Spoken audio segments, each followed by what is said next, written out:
การเส้นทางประชาธิปไตยมาร่วมสร้างสรรค์สังคมไทยให้เป็นสังคมแห่งประชาธิปไตยอย่างยั่งยืน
ครับสวัสดีครับวันนี้ก็กลับมาพบกับรายการเส้นทางประชาธิปไตยนะครับโดยสำนักงานคณะกรรมการการเลือกตั้งประจำจังหวัดลำปางครับวันนี้นะครับกับผมนะครับนายสุภการอาการเรือนแล้วก็หัวหน้าเจนจิราอลินเชื่อว่าเจ้าครับหัวหน้ากลุ่มงานอำนวยการนะครับเนาะก็ได้รับมอบหมายนะครับจากท่านผู้อำนวยการนะครับท่านผอ.ทองเนตรดูใจนะครับผู้อำนวยการสำนักงานคณะกรรมการการเลือกตั้งประจำจังหวัดลำปางครับคือมารับหน้าที่ในการดำเนินรายการในวันนี้นะครับเนาะก็เช่นเคยนะครับรายการเส้นทางประชาธิปไตยก็จะนำข่าวสารความรู้สาระดีๆนะครับที่เกี่ยวข้องกับการเลือกตั้งแล้วก็เกี่ยวข้องกับสำนักงานกกต.ของเฮานะครับถึงส่วนกลางจากกรุงเทพมีข่าวสารใหม่ๆแล้วก็รวมถึงข่าวสารของกกต.ลำปางเฮานะครับมีความเคลื่อนไหวอย่างไรบ้างนะครับก็จะนำมาแจ้งมาเผยแพร่ให้ทราบในวันนี้นะครับเบื้องต้นเลยนะครับวันนี้ครับตามหัวหน้าจะมีบทข้อไว้ในภาษาใหม่นี่เพราะว่าไทม์ไลน์เนาะครับคร่าวๆร่างนะครับของกำหนดการของการเลือกตั้งที่ใกล้จะถึงเขาครั้งนี้ก็คืออบต.นะครับซึ่งตอนนี้ใกล้ครบวาระเต็มทีแล้วนะครับครบวาระก็ต้องเลือกตั้งใหม่ที่ผ่านมาเขามีตั้งแต่สสนะครับอบจ.เทศบาลและครั้งนี้ก็จะเป็นอบต.นะครับกำหนดการคร่าวๆหรือไทม์ไลน์เป็นยังไงครับผมนะครับเชิญครับผมครับเจ้าอย่างที่เราฮู้กันนะเจ้าว่าแห่มบะเมินนะเจ้าวันที่27พฤศจิกาที่จะถึงเนี่ยนะเจ้าก็จะเป็นวันครบวาระการดำรงตำแหน่งของอบต.ทั่วประเทศนะเจ้าเพราะฉะนั้นเนี่ยทางสำนักงานกกต.เปิ้นก็เลยได้ออกแผนการเลือกตั้งมานะเจ้าเดี๋ยวเราจะมาบอกเล่ากันเนาะคร่าวๆนะเจ้าเราจะครบวาระในวันที่27พฤศจิกาที่จะถึงนี้นะเจ้าแล้วก็ทางผอกกต.ท้องถิ่นแต่ละแห่งนะเจ้าก็จะประกาศให้มีการเลือกตั้งนะเจ้าในวันที่29พฤศจิกายนนี้นะเจ้าหลังจากที่ประกาศให้มีการเลือกตั้งแล้วเนี่ยก็จะมีการรับสมัครนะเจ้าผู้ที่คาดว่าจะสมัครนะเจ้าจะต้องเตรียมเอกสารต่างๆนะเจ้าตามที่กกต.กำหนดนะเจ้าโดยที่จะกำหนดวันรับสมัคร5วันนะเจ้าในวันที่1ถึงวันที่5ธันวาคม2568นี้นะเจ้าใครที่คาดว่าจะสมัครในตำแหน่งไหนนะเจ้าบอกว่าจะเป็นสมาชิกหรือว่านายกนะเจ้าเตรียมหลักฐานให้พร้อมนะเจ้าแล้วไปยื่นสมัคร ณที่ทำการ อบต แต่ละแห่งนะเจ้าและหลังจากนั้นเนี่ยเจ้าเมื่อมีการรับสมัครแล้วเนี่ยนะเจ้าทางกกตท้องถิ่นนะเจ้าก็จะประกาศบัญชีรายชื่อผู้สมัครนะเจ้าประกาศบัญชีรายชื่อผู้สมัครและถ้าเกิดว่าท่านไหนที่บ่ได้รับการประกาศบ่รับสมัครนะเจ้าท่านก็มีสิทธิ์ยื่นคำร้องต่อกกตนะเจ้าภายใน3วันนับแต่วันที่ประกาศนะเจ้าอย่างเฮาประกาศวันที่12เฮาก็จะสามารถยื่นได้แห่ม3วันนะเจ้านับตั้งแต่วันที่13เนาะ13 14 15นะเจ้าขออนุญาตแทรกของหน้าน้อยนะครับเนาะกับเบื้องต้นนะครับยังที่ช่วงเวลารับสมัครนะครับผู้สมัครนะครับก็เป็นแจ้งคำว่าอะไรดีมีหน้าที่นะครับที่ท่านจะต้องรู้ตัวเองนะครับว่าท่านมีคุณสมบัติในการสมัครหรือไม่นะครับเนาะเพราะถ้าเกิดว่าท่าน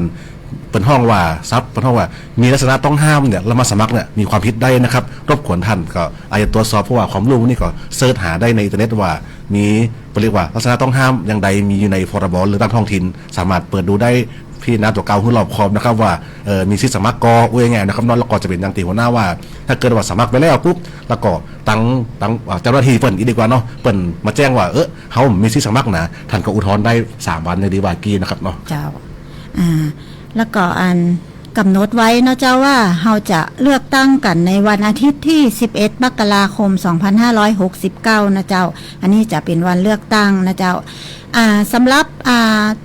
ตัวผู้มีสิทธิ์เลือกตั้งนะเจ้าเฮาควรจะทำอย่างพ้องเตรียมตัวอย่างพ้องนะเจ้าเดี๋ยวเรามาดูกันนะเจ้าเฮาจะประกาศบัญชีรายชื่อผู้มีสิทธิ์เลือกตั้งนะเจ้าในวันที่16ธันวาคม2568นะเจ้าซึ่งเฮาจะต้องประกาศก่อนวันเลือกตั้งมาน้อยกว่า25วันเจ้าอันนี้นะเจ้าผู้มีสิทธิ์เลือกตั้งนะทุกคนนะเจ้าจะต้องไปตรวจสอบรายชื่อตัวเองนะเจ้าในที่ว่าการอำเภอหรือว่าที่หน่วยเลือกตั้งหรือว่าที่สถานที่ทำการของอบตทุกแห่งหรือว่าท่านจะรอหนังสือแจ้งเจ้าบ้านนะเจ้าเพราะว่าหนังสือแจ้งเจ้าบ้านเนี่ยเราจะส่งไปทุกครัวเรือนนะเจ้าจดหมายไปถึงที่บ้านเลยนะครับผมอันเนี้ยหนังสือแจ้งเจ้าบ้านเนี่ยวันสุดท้ายที่เราจะส่งนะเจ้ามันก็จะเป็นประมาณวันที่26ธันวาคมนะเจ้าช่วงระหว่างที่เปิ้นประกาศปุ๊บเนี่ยท่านสามารถไปตรวจสอบชื่อได้เลยถ้าสมมุติว่าท่านหรือว่าบุคคลในครอบครัวของท่านเนี่ยมีชื่อนะเจ้าท่านก็สามารถไปยื่นขอเพิ่มชื่อถอนชื่อได้นะเจ้าภายในวันที่31เนี่ยนะเจ้าอันนี้ก็คือวันที่31จะเป็นวันสุดท้ายนะเจ้าท่านสามารถยื่นก่อนวันเลือกตั้งบ่น้อยกว่า10วันนะเจ้าอันนี้ก็ตรวจสอบรายชื่อนะเจ้าถ้าเฮามีชื่อเฮาก็จะเป็นผู้มีสิทธิ์เลือกตั้งนะเจ้าครับผมก็ยังที่บอกตะกี้นะครับเนาะนอกจากเพิ่มชื่อนะครับตรวจสอบแล้วชื่อเขาตกหล่นไปทะเบียนบ้านเขานะครับอยู่กัน5คนนะครับเนาะชื่อหายไปคนหนึ่งไปแจ้งเพิ่มชื่อนะครับแล้วถ้ามันเกิดมาก็ต้องแจ้งนะครับ UDV เป็นห้องแบบมีชื่อผีนะครับเนาะพดมาจากไหนมาโหนะครับต้องไปแจ้งออกตัวนะครับเนาะตรงนี้ก็ต้องฝากกันไว้ตัวต้องเป็นเรื่องสำคัญในการแจ้งสิทธิ์นะครับเนาะรวมถึงยังตีว่ากี้ตัวนะครับเมื่อถึงวันเลือกตั้งนะเจ้าถ้าสมมุติว่าก่อนวันที่11มกราคมเนี่ยว่าท่านใดที่จะสะดวกไปเลือกตั้งหรือว่าเฮามีธุระอย่างต้องเดินทางไปต่างจังหวัดหรือว่ามีภารกิจอย่างเร่งด่วนในวันที่11เนี่ยวันที่11มกรานะเจ้าซึ่งเป็นวันเลือกตั้งท่านก็สามารถแจ้งเหตุบ่อาจไปใช้สิทธิ์เลือกตั้งได้นะเจ้าท่านสามารถแจ้งได้ก่อนวันเลือกตั้งบ่น้อยกว่า7วันนะเจ้าแล้วก็ซึ่งจะตรงกับวันที่4ถึงวันที่10มกราคม2569นะเจ้าอันเนี้ยนะที่ท่านไหนที่พอรู้ว่าตัวเองจะต้องบ่ได้ไปเลือกตั้งแน่นอนนะแจ้งไว้เลยนะเจ้ากันไว้จะได้บ่ลืมแล้วก็จะได้บ่เป็นผู้เสียสิทธิ์เลือกตั้งนะเจ้าและเห็นกรณีนึงกรณีที่วันเลือกตั้งเนี่ยเฮาก็ยังไม่แน่ใจว่าเฮาจะได้ไปบ่ได้ไปแต่ถ้าวันเลือกตั้งพอวันเลือกตั้งปุ๊บเฮามีเหตุที่บ่ได้ไปเลือกตั้งจริงๆก็ทางกกตเฮาก็ยังเปิดโอกาสให้ท่านสามารถไปแจ้งเหตุได้แห่ม7วันหลังวันเลือกตั้งนะเจ้าซึ่งมันก็จะตรงกับวันที่12ถึงวันที่18มกราคมนะเจ้าอันนี้นะเจ้าเฮาพยายามตรวจดูนะเจ้าเพื่อจะได้บ่ฮื้อเป็นผู้เสียสิทธิ์เลือกตั้งนะเจ้าครับผมก็ต่อเนื่องสักน้อยนะครับเนาะคำว่าผู้เสียสิทธิ์นะครับที่หัวหน้าเจนจิลาได้ อูไปสักครู่เกณฑ์นะครับเนาะผู้เสียสิทธิ์คืออย่างครับผู้เสียสิทธิ์คือวันเลือกตั้งนะครับห้องได้เป็นเลือกตั้งแถมมาป้อนะครับเปิดให้โอกาสว่าง่ายหน้า7หลัง7ในการแจ้งเหตุแล้วก่อมได้ไปแจ้งนะครับถือว่าง่ายคือได้ไปแจ้งสิทธิ์เลยแล้วก่อมได้แจ้งเหตุเลยจะกลายเป็นผู้เสียสิทธิ์นี่คือเสียสิทธิ์อย่างพ่องนะครับเสียสิทธิ์คือหนึ่งเลยนะครับเสียสิทธิ์ในการลงสมัครอย่างมาได้เลยนะครับเนาะตีว่าเลยตั้งแต่ผู้ใหญ่บ้านนะครับเนาะอบต.เทศบาลอบจ.สส.สว.อย่างสมัครได้เลยนะครับทั้งสิ้นเลยนะครับเนาะ2นะครับเสียสิทธิ์ในการช่วยเนาะช่วยคือช่วยอย่างครับช่วยเช่นเฮาบ่สมัครบ่ได้ลงสมัครเป็นหน้าการเมืองท้องถิ่นบ่ได้เป็นสทสอบต.สักอย่างแต่วันดีคืนดีครับมีคนหันเฮามีความสามารถการมีความรู้กะมาจวนเฮาให้เป็นทีมรองนายกที่ปรึกษาคณะทำงานอย่างแล้วแต่บ่สามารถไปดำรงตำแหน่งนี้ตีไหนท้องถิ่นใดๆได้เลยสักตีนะครับเนาะเทศสสระดับชาติก็มาได้สักแห่งเลยนะครับเนาะสุดท้ายครับที่จะเสียคืออย่างที่เราเคยเห็นนะครับเป็นมีการท่องว่าลงชื่อนะครับเนาะลงชื่อแก้ธรรมนูญก็ลงชื่อถอนไผก็ลงชื่อในการจะลงมติไม่อย่างก็แล้วแต่ที่มันต้องใจการลงชื่อล่ารายชื่อที่เขาเคยว่ากันเนาะล่ารายชื่อหมื่นชื่อพันชื่ออย่างก็แล้วแต่ชื่อเขานะครับจำมีความหมายก็ไม่แหมนะครับโดนแบน2 ปีเต็มๆนะครับถึง3อย่างที่ว่ามานี้นะครับเนาะ2 ปีเต็มๆนะครับแต่ยังตีหัวหน้าได้กล่าวไปสักครู่นะครับแต่ว่าเมื่อวันเลือกตั้งเขาหู้ตัวละจะหู้ลวงหน้าหรือบังเอิญวันเลือกตั้งมีอุบัติเหตุฉุกเฉินมาได้ไปแจ้งเหตุที่ไปอาจไปใช้สิทธิ์เลือกตั้งได้นะครับเนาะช่องทางแจ้งมีเยอะแยะครับง่ายๆอันดับแรกเลยคือแจ้งด้วยตัวเองครับกับนายทะเบียนท้องถิ่นที่เฮาอยู่นะครับเนาะไปอำเภอเลยเนาะไปแจ้งเหตุนะครับว่าได้ไปใช้สิทธิ์เลือกตั้งหรือเดี๋ยวนี้ครับแอปพลิเคชันนะครับเนาะชื่อแอปพลิเคชัน Smart Vote นะครับเนาะอันนี้โหลดไว้ได้เลยนะครับ Smart Vote นะครับมีหมดเนาะถึง Android ถึง iOS นะครับโหลดได้เลย Smart Vote เนี่ยสามารถแจ้งเหตุติดอาจไปใช้สิทธิ์ได้เลยนะครับผมก็แจ้งตลอดนะครับเนาะแล้วก็ Smart Vote นี่รวมถึงยังสามารถนะครับเอามาดูเป็นข้อมูลได้ด้วยว่าถึงเวลาเลือกตั้งแล้วเนี่ยเสิร์ชลงไปเลยครับกรอกบัตรเลขประจำตัว23 หลักของเขาเข้าไปแล้วก็จะสามารถฮู้ได้ว่าเขาจะมีเลือกตั้งที่ไหนหน่วยใดนะครับวันที่อย่างมันจะขึ้นมาให้หมดเลยนะครับเหมือนหนังสือแจ้งชาวบ้านเลยแต่เป็นออนไลน์รวมถึงสำคัญสุดก็คือการที่เขาสามารถแจ้งเหตุเนี่ยนะครับเนาะที่ไม่อาจไปใช้สิทธิ์เลือกตั้งได้ผ่านออนไลน์นี่ก็ได้เลยนะครับผมครับต่อมานะครับข่าวสารวันนี้จะนำมาเผยแพร่กันนะครับก็ตะกี้นะครับฟังรายการก่อนนั่งอยู่ตั้งหน้ากี้นะครับเนาะเป็นว่าเป็นสมัครงานนะครับเขาก็มีนะครับกกต.นะครับผมเนาะขอฝากตรงนี้ตัวนะครับกกต.นะครับตอนนี้รับสมัครพนักงานนะครับบรรจุนะครับว่าง่ายเลยกรรมภาษาบ้านเราคือส่วนกลางนะครับเนาะแล้วก็ส่วนจังหวัดนะครับรวมทั้งหมดได้กว่า200อัตรานะครับเนาะเงินเดือนนะครับ 19,500 บาทนะครับเบื้องต้นอย่างนะครับเนาะมีตำแหน่งอย่างพ่อนะครับเอามาเล่าให้ฟังนะครับอันแรกเลยนะครับพนักงานการเลือกตั้งนะครับ55อัตรานะครับเนาะอันที่2พนักงานสืบสวนและไต่สวนปฏิบัติการนะครับเนาะพนักงานสืบแหม105อัตรานะครับนิติกรแหม30อัตรานะครับนักวิเคราะห์นโยบายและแผน5อัตรานักทรัพยากรบุคคล8อัตรานะครับนักวิชาการตรวจสอบภายใน1อัตรานักประชาสัมพันธ์นะครับ3อัตรานักวิเทศสัมพันธ์นะครับ3อัตรานักวิชาการคอมพิวเตอร์5อัตราแล้วก็สุดท้ายเจ้าพนักงานธุรการนะครับแหม16อัตรานะครับพวกนี้นะครับสามารถดูในข่าวสารได้ในเว็บไซต์สำนักงานกกต.กลางเสิร์ชได้เลยนะครับเนาะแล้วก็การสอบนะครับก็จะสอบเหมือนส่วนกลางทั่วไปคือสอบสมัครสอบออนไลน์ได้นะครับแล้วก็ไปสอบตีกรุงเทพนะครับเนาะสอบเสร็จแล้วก็เหมือนกับทุกตีคือก็เอามาพิจารณากันว่าผู้ที่สอบผ่านจะได้บรรจุส่วนกลางส่วนจังหวัดนะครับเนาะก็ว่ากันไปนะครับอันนี้ก็ฝากไว้ตัวนะครับเป็นเรื่องของสมัครงานนะครับเนาะก็อยากจะเชิญชวนนะครับผู้ที่สนใจเนาะได้มาร่วมงานด้วยกันที่กกต.เขานะครับเนาะพัฒนาประชาธิปไตยไปด้วยกันนะครับผมครับแล้วก็ต่อมานะครับสืบเนื่องจากตะกี้นะครับเนาะจะขอย่ำเป็นข่าวสารสำหรับคนบ้านเฮาเลยนะครับว่าสืบเนื่องจากที่ว่าใกล้ถึงการเลือกตั้งอบต.ที่จะมาถึงแล้วนะครับอันดับแรกเลยนะครับผู้สมัครนะครับอย่างที่บอกแทรกหัวหน้าไปเมื่อสักครู่ช่วงต้นนะครับว่าผู้สมัครนะครับใกล้วันสมัครแล้วนะครับเตรียมตัวให้เรียบร้อยให้ดีนะครับ1ก็คือท่านพิจารณาตัวเองก่อนนะครับว่ามีคุณสมบัติครบถ้วนหรือไม่นะครับแล้วก็เป็นใจภาษาว่าเป็นผู้มีลักษณะต้องห้ามหรือไม่นะครับเนาะเพราะว่าบางอย่างครับไปสมัครเสร็จปุ๊บนะครับมันจะว่าสมัครแล้วมาผ่านก็แล้วไปมันบ่ใจนะครับเนาะถ้าเกิดผ่านไปสมัครแล้วบังเอิญท่านขาดคุณสมบัติหรือท่านเป็นผู้ มีลักษณะต้องห้ามท่านถูกดำเนินคดีด้วยนะครับเนาะอันนี้ต้องระวังด้วยนะครับอย่างเช่นว่าลักษณะต้องห้ามเป็นว่ามีถึงน่าจะมี23กว่าวงเล็บนะครับนอกตีเป็นลักษณะต้องห้ามถ้าเกิดเขาเข้าไปข้องมีลักษณะเพื่อติดต่อไปนะครับรับไปสมัครนอกจากตั้งกรรมการหรือเจ้าหน้าที่เป็นจะมารับสมัครแล้วนะครับแถมหน้าที่หนึ่งที่เขาต้องงานเลยคือต้องดำเนินคดีทุกท่านนะครับเพราะว่าการสมัครในใบสมัครถ้าใบสมัครจะมีวงเล็บว่า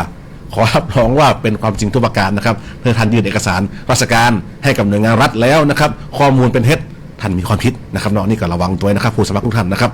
ต่อมาครับผู้สมัครเช่นกันการหาเสียงเลือกตั้งนะครับทุกการหาเสียงนะครับไม่ว่าจะเป็นการแจ้งขนการแจ้งรถ การแจ้งสื่อโซเชียลอิเล็กทรอนิกส์ต่างๆนะครับเนาะการขึ้นป้ายอย่างต่างๆท่านต้องมาแจ้งต่อสำนักงานกกต.กันทุกครั้งนะครับเนาะว่าแจ้งขนนะครับกี่ขนไข่พ่องนะครับท่านต้องมาแจ้งสำนักงานกกต.นะครับอันนี้หัวใจแค่ลำปางนะครับทุกจังหวัดเหมือนกันหมดนะครับเนาะคือต้องแจ้งก่อนเบื้องต้นขนกระจายหลักฐานขนคือสำเนาบัตรประชาชนของปท่องว่าผู้ช่วยหาเสียงอย่างนะครับเนาะรถ ก็ต้องแจ้งสำเนารถคือคู่มือรถนะครับเนาะมาแจ้งกกต.นะครับเนาะรวมถึงซื้อโซเชียลแหมนะครับจะแจ้งช่องทางใดเนาะ Facebook กะนะครับเนาะไลน์นะครับ TikTok Instagram อย่างก็แล้วแต่นะครับท่านต้องแคปหน้าจอโปรไฟล์ท่านนะครับเรามาแจ้งต่อกกต.ได้ว่าท่านจะแจ้งซื้อช่องทางใดในการหาเสียงเลือกตั้งนะครับต้องแจ้งก่อนนะครับไม่ใช่แจ้ง ไปแล้วเรามาแจ้งที่หลังนะครับทุกกิจกรรมว่าคนว่ารถว่าซื้อโซเชียลแจ้งก่อนถึงปฏิบัติการได้นะครับเนาะต้องมาแจ้งก่อนทุกครั้งนะครับแล้วก็ต่อมาครับเอกสารพวกนี้นะครับท่านเก็บไว้ให้ดีนะครับเนาะถ้าได้รับฟังกันอยู่นะครับเผยแพร่ต่อตัวนะครับว่าเอกสารคู่มือรถเอกสารคู่มือค้นอย่างต่างๆเนี่ยถ้าท่านมายื่นต่อกกต.แล้วก่อนจะมาหาเฮานะครับถ้าเอกสารเก็บไว้สักชุดหนึ่งเนาะเอาไว้ทำไมครับเอาไว้เนื่องจากเมื่อเลือกตั้งเสร็จแล้วนะครับเอกสารเหล่านี้ท่านต้องนำมาชี้แจงค่าใช้จ่ายแหมเป็นเรียกว่าค่าใช้จ่ายในการเลือกตั้งนะครับหรือว่ายื่นบัญชีรายรับรายจ่ายในการเลือกตั้งท่านต้องมายื่นต่อกกต.แหมว่าจบแมตช์เลือกตั้งครั้งเนี้ยท่านเสี่ยงกายอย่างปล้ำแล้วเอกสารพวกนี้จะตามมานะครับนอกจากที่ท่านจะมีเป็นห้องว่าบินใบเซ็ตกาคัดอ้าวกาน้ำมันกาอย่างก็แล้วแต่เนี่ยคนพวกเนี้ยและซื้อโซเชียลพวกเนี้ยมันจะต้องนำมาคำนวณเป็นค่าใช้จ่ายตัวเองนะครับคนบางทีบางคนเขามีญาติพี่น้องนักเนาะเป็นไม่จ่อยมาได้นอกจากได้จ่ายตังค์แม่นครับแต่เฮานับเป็นเงินตัวเองนับเป็นเงินยังไงนะครับสมมติว่า10 คนท่านบอกไม่ได้จ่ายสักบาทเลยเนาะแต่ว่าปีน้อง10 คนเขาได้มาจ่อยก็นับวันละ347 บาทเป็นค่าแรงขั้นต่ำลำปางคือคุ้นไปเลยพวกนี้ครับเขาเสี่ยงตังค์ในกระเป๋าจริงแต่ว่าเปิดคือเป็นคำนวณเป็นค่าใช้จ่ายตัวเองเพราะว่าการเลือกตั้งทุกครั้งเปิดจะกำหนดค่าใช้จ่ายไว้บ่คือเกินนะครับเพื่อความเสมอภาคของทุกคนนะครับนอกว่าเลือกตั้งครั้งในอบตเนี่ยนายกห้ามหาเสียงเกินกี่บาทสมาชิกห้ามหาเสียงเกินกี่บาทมีอยู่นะครับในเว็บไซต์ของมีผมต้องขออภัยตัววันนี้ผมได้นำมาตัวนะครับเนาะแต่เขาแจ้งข่าวๆทราบว่าอยากด้วยท่านสำคัญเลยเก็บหลักฐานนะครับขออย่าเสียเลี้ยวเก็บหลักฐานไว้ด้วยตัวเองถามว่ามาขอคัดติกกต.ได้ก็ได้นะครับแต่มันเสียเวลาถึงท่านถึงเฮานะครับเนาะผู้สมัครทุกคนนะครับยังอบต.คิดง่ายๆเลยครับเนาะอบต.หนึ่งก็30-40 คนนะครับเนาะแล้วทั้งจังหวัดแหมนะครับกว่าจะมาค้นเอกสารเนาะกว่าจะเลื่อนทันทายไปแหมถ้าเกิดว่าท่านเก็บไว้เองก็จะประท้วงว่าได้ปลอดภัยทั้งตัวท่านเนาะแล้วก็สะดวกทั้งตัวท่านทั้งตัวสำนักงานกกต.ของตัวนะครับอันนี้ก็ฝากไว้สำหรับผู้สมัครนะครับรวมถึงก็สำคัญสุดเลยก็อย่าลืมเนาะเขาการเมืองยุคใหม่นะครับเนาะเบอร์ซื่อเสียงนะครับเนาะเขาเชื่อว่านะครับคนเขาเดี๋ยวนี้พัฒนากันเยอะแล้วนะครับเนาะก็การซื่อเสียงเป็นสิ่งที่ถูกต้องนะครับรวมถึงผู้มีสิทธิ์ตัวนะครับตอนนี้ก็ฝากไว้นะครับส่วนถึงผู้มีสิทธิ์นะครับในการเตรียมตัวของผู้มีสิทธิ์นอกจากตีหัวหน้าเป็นแจ้งไปสักครู่แล้วนะครับเขาอย่าลืมนะครับเนาะเตรียมเอกสารนึกพร้อมนะครับคือลองย้อนระลึกชาติดูกรรมว่าตกลงเหมือนเดิมเนี่ยตัวเขามีทะเบียนบ้านอยู่ไหนนะครับบางทีบางคนไปไก่ตั้งจังหวัดลืมไปผมซ้ำว่าทะเบียนมันอยู่ลำปางเนี่ยกลับกรุงเทพเป็น10 ปี5 ปีบอกฮู้ละบ้านเขาเลือกตั้งได้ติดต่อที่บ้านเหมือนเดียวจะอบต.ตัวเก่าอยู่กรุงเทพเพิ่นบอกฮู้ตัวเลยว่าต้องเลือกตั้งนะครับลองห้องลองโทรศัพท์ไปใจไปพอญาติพี่น้องลูกหลานนะครับว่าอย่าลืมนะครับว่าเขามีเลือกตั้งครั้งนี้จะมาใช้สิทธิ์ก็เป็นสิ่งที่ดีเนาะ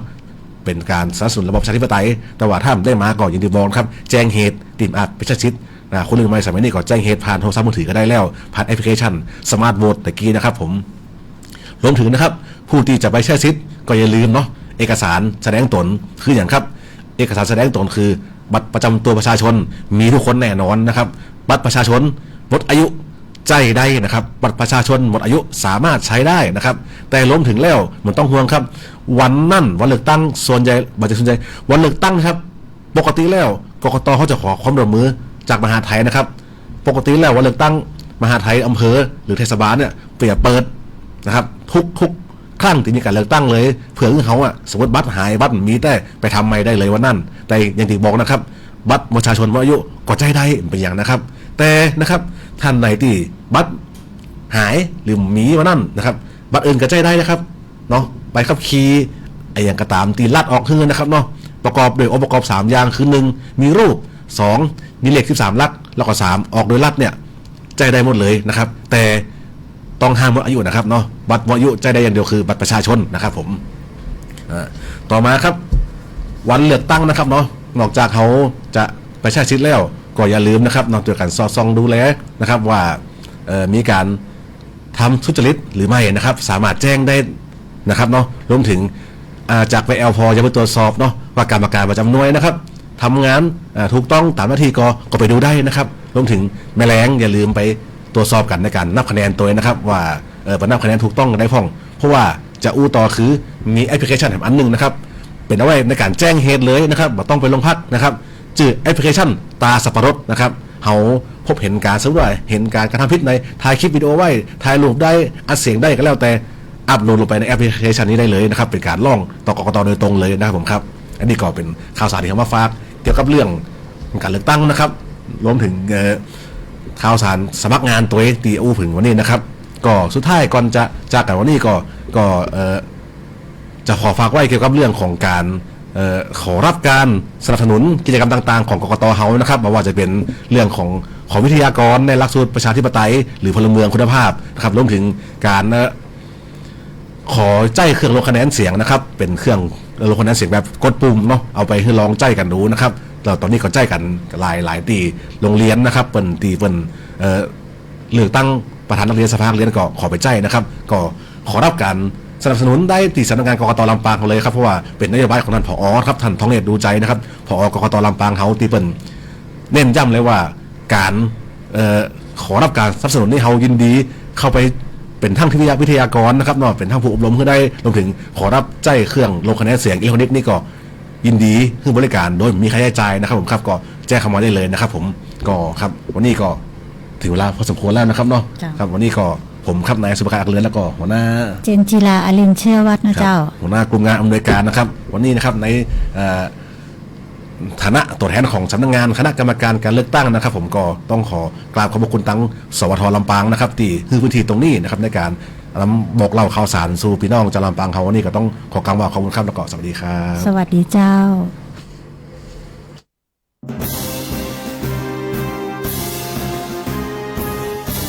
รายการเส้นทางประชาธิปไตย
ประชาสัมพันธ์บอกพี่น้องตั้งหลายถึงหญิงและชายพี่น้องเจ้าบ้าน การปฏิบัติตัวในการเลือกตั้งท้องถิ่นเฮานั้นมีความสำคัญ ถึงวันเลือกตั้งตามกำหนดการ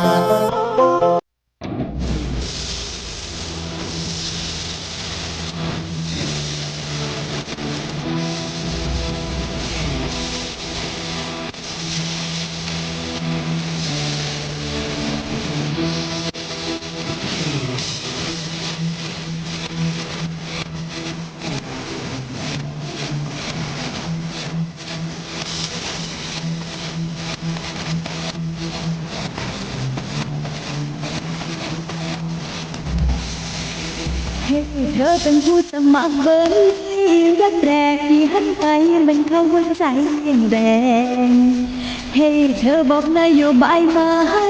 ทำให้ฉันหวันไหวแล้วชอบใจแรงก็อยากจะเดินเข้าไปหาไปทักแล้วเริ่มกับเธอว่ารักอยากให้มาเป็นผู้แทนแล้วผู้สมัครที่เคยแล่นเป็นครั้งก่อนต้องหยุดเอาไว้ก่อนเพราะตอนนี้ไปเลือก